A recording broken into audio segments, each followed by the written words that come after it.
Greenland പിടിച്ചെടുക്കാനുള്ള American president Donald ട്രംപിന്റെ നീക്കത്തിനെതിരെ രാജ്യത്ത് വൻ പ്രതിഷേധം അരങ്ങേറുകയാണ്. ആയിരക്കണക്കിന് ഗ്രീൻലാൻഡുകാർ മഞ്ഞുമൂടിയ തെരുവുകളിലൂടെ അമേരിക്കയുടെ നയത്തിനെതിരെ എതിർപ്പുമായി രംഗത്തും വന്നു. ഗ്രീൻലാൻഡിന്റെ സ്വയംഭരണത്തെ സംരക്ഷിക്കുക എന്ന ലക്ഷ്യത്തോടെ നടന്ന ഈ പ്രതിഷേധങ്ങളിൽ വൻ ജനപങ്കാളിത്തം കൊണ്ട് ശ്രദ്ധേയമായിരുന്നു. ഗ്രീൻലാൻഡിനെ സ്വാധീനിക്കാനുള്ള US പ്രസിഡന്റ് ട്രംപിന്റെ സമ്മർദ്ദം അംഗീകരിക്കാനാവില്ലെന്ന് യൂറോപ്യൻ രാജ്യങ്ങളും പറയുന്നു. ഗ്രീൻലാൻഡിനുമേൽ റഷ്യൻ ഭീഷണി ചെറുക്കുന്നതിൽ ഡെൻമാർക്ക് പരാജയപ്പെട്ടുവെന്ന ട്രംപിന്റെ വാദത്തെയും ഉപരോധ ഭീഷണിയും യൂറോപ്യൻ യൂണിയൻ തള്ളി. ഐക്യത്തോടെ ഇതിനെ നേരിടുമെന്ന് ബ്രിട്ടനും ഫ്രാൻസും ഉൾപ്പെടെയുള്ള രാജ്യങ്ങൾ വ്യക്തമാക്കി. ഗ്രീൻലാൻഡിനുമേൽ US പ്രസിഡന്റ് ഡൊണാൾഡ് ട്രംപ് ചെലുത്തുന്ന സമ്മർദ്ദം തെറ്റാണെന്നും സ്വീകാര്യമല്ലെന്നും വിവിധ യൂറോപ്യൻ രാജ്യങ്ങൾ പറയുന്നു. ഗ്രീൻലാൻഡ് പിടിച്ചെടുക്കുമെന്ന് അമേരിക്കയുടെ പൂർണ്ണമായും തള്ളുന്ന യൂറോപ്യൻ രാജ്യങ്ങൾക്കെതിരെ ഉപരോധം ഏർപ്പെടുത്തുമെന്ന് ട്രംപ് പറഞ്ഞതിന് പിന്നാലെ അതിനെ തള്ളിക്കൊണ്ട് രാജ്യങ്ങൾ രംഗത്തെത്തുകയായിരുന്നു. ഗ്രീൻലാൻഡിന്റെ നിയന്ത്രണം ഏറ്റെടുക്കാനുള്ള US ശ്രമങ്ങളെ എതിർക്കുന്ന 8 യൂറോപ്യൻ രാജ്യങ്ങളിൽ നിന്നുള്ള ഇറക്കുമതിക്ക് ഫെബ്രുവരി 1 മുതൽ 10% ഇറക്കുമതി ചുങ്കം ഏർപ്പെടുത്തുമെന്ന്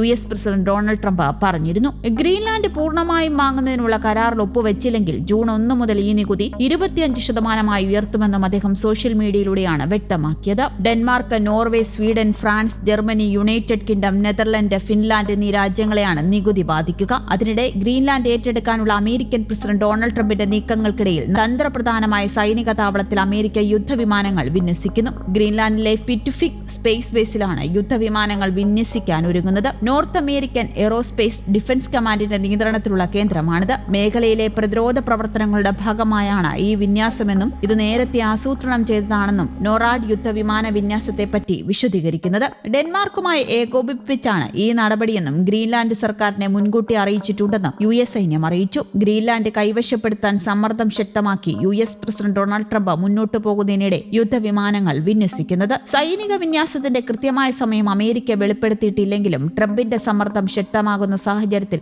ഈ നീക്കം നിർണായകമാണ്. ഗ്രീൻലാൻഡ് നടപടിയെ പിന്തുണച്ചില്ലെങ്കിൽ ഡെൻമാർക്ക്, നോർവേ, സ്വീഡൻ, ഫ്രാൻസ് തുടങ്ങി നിരവധി യൂറോപ്യൻ രാജ്യങ്ങൾക്കുമേൽ കനത്ത താരിഫുകൾ ചുമത്തുമെന്ന് ട്രംപ് ഭീഷണി മുഴക്കിയിരുന്നു. റഷ്യൻ ഭീഷണി ചൂണ്ടിക്കാട്ടിയാണ് ഗ്രീൻലാൻഡ് സ്വന്തമാക്കാൻ US ശ്രമം നടത്തുന്നത്. ട്രംപ് മുന്നോട്ട് വെച്ച ഗോൾഡൻ ഡോം വ്യോമ പ്രതിരോധ സംവിധാനത്തിന്റെ കൃത്യതയിൽ ഗ്രീൻലാൻഡിന് നിർണായകമായ സ്ഥാനമുണ്ട്. അതേസമയം US-നെ വെല്ലുവിളിച്ച് ഡെൻമാർക്ക് തങ്ങളുടെ സൈനികരെ ഗ്രീൻലാൻഡിലേക്ക് അയച്ചിട്ടുണ്ട്. ഗ്രീൻലാൻഡ് നാറ്റോയുടെ നിരീക്ഷണ പ്രവർത്തനങ്ങൾ ആരംഭിക്കണമെന്ന് ഡെൻമാർക്ക് നിർദ്ദേശിച്ചു. അമേരിക്ക ഗ്രീൻലാൻഡ് പിടിച്ചെടുക്കാൻ ബലം പ്രയോഗിക്കുമോ എന്നാണ് ലോകം ഉറ്റുനോക്കുന്നത്. ഞായറാഴ്ച ബ്രസൽസിൽ നടന്ന യൂറോപ്യൻ യൂണിയൻ അംബാസഡർമാരുടെ അടിയന്തര യോഗത്തിലായിരുന്നു ഒറ്റക്കെട്ടായി US-ന്റെ ഭീഷണികൾക്കെതിരെ യൂറോപ്യൻ രാജ്യങ്ങൾ നിലപാടെടുത്ത് രംഗത്തെത്തിയത്. ഗ്രീൻലാൻഡിന് ചുറ്റും റഷ്യ നടത്തിയ നീക്കങ്ങളെ ചെറുക്കുന്നതിൽ ഡെൻമാർക്ക് പരാജയപ്പെട്ടുവെന്നായിരുന്നു ട്രംപിന്റെ വാദം. ഗ്രീൻലാൻഡിൽ നിന്ന് റഷ്യൻ ഭീഷണി അകറ്റണമെന്ന് നാറ്റോ 20 വർഷമായി ഡെൻമാർക്കിനോട് പറയുന്നുണ്ട്. എന്നാൽ ഡെൻമാർക്കിനെതിരെ ഒന്നും ചെയ്യാൻ സാധിച്ചിട്ടില്ല. ഇപ്പോൾ ഇത് ചെറുക്കാനുള്ള സമയമായെന്നും ട്രംപ് ട്രൂത്ത് സോഷ്യലിലൂടെ പറഞ്ഞു. നാറ്റോ സഖ്യകക്ഷികൾക്കുമേൽ തീരുവ ചുമത്തുന്നത് തെറ്റാണെന്ന് ബ്രിട്ടീഷ് പ്രധാനമന്ത്രി കെയർ സ്റ്റാർമർ ട്രംപിനോട് പറഞ്ഞു.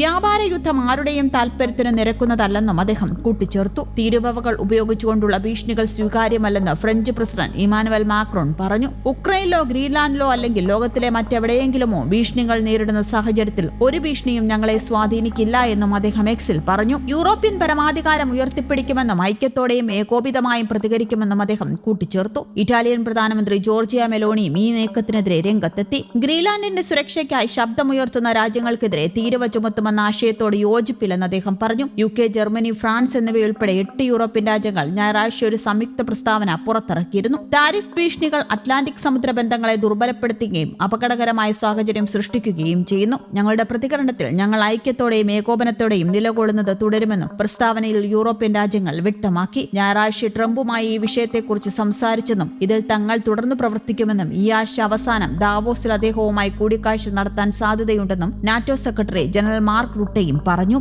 News desk, Kerala Kaumudi.